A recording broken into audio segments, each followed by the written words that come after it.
мына жердегі тапсырма бізде не деп тұр?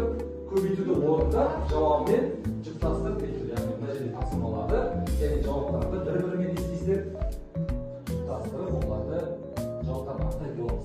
Ал әркім өз дәптерін шығарып, шығарған оқушы тақтаға шығарып та өзінің жауабын анықтап көрсетіп жатсыз ба? Мына жаққа келе ғой. Қай есептің жауабы қайсысы болады? Минус 1,45 көбейту 0, тең 0. Демек, мына жаққа кел. Мышканы қолданасың да. Мына есептің жауабы ғой, мына есептің жауабы қайсысы болады?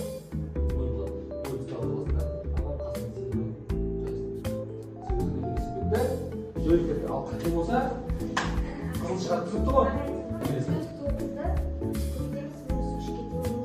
Тау.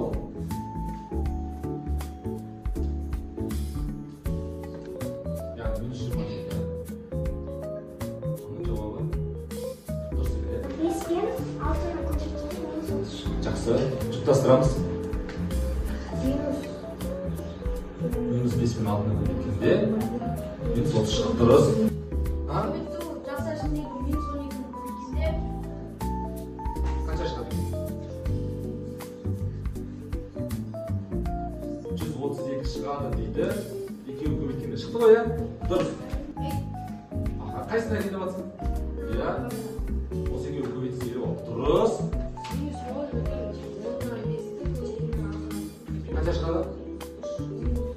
Жақсы. Біріктіреміз. Алдағы менен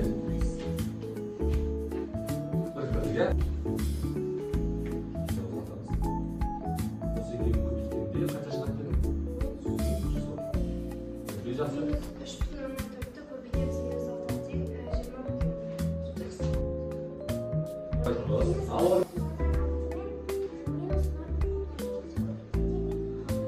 плюс. Жақсы, біріктіреміз. Қаласаңыздар жөтеу жатырсың.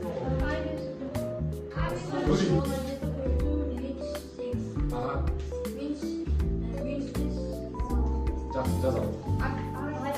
Қаз, бір минут. Екеуін көбейтетін болсаң, шығады. Дұрыс.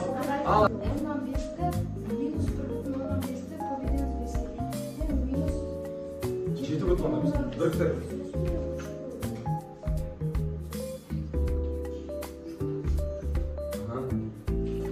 Азар. Минус 1 шығады. Дұрыс қой, ә? Ал біріктір. Және екі ат тапсырма қалды. Өз білген салаты олай ма? Себебі оның дұрыс. Ал онда соңғысында не болады? Өзі қалады деген сөз. Өте жақсы.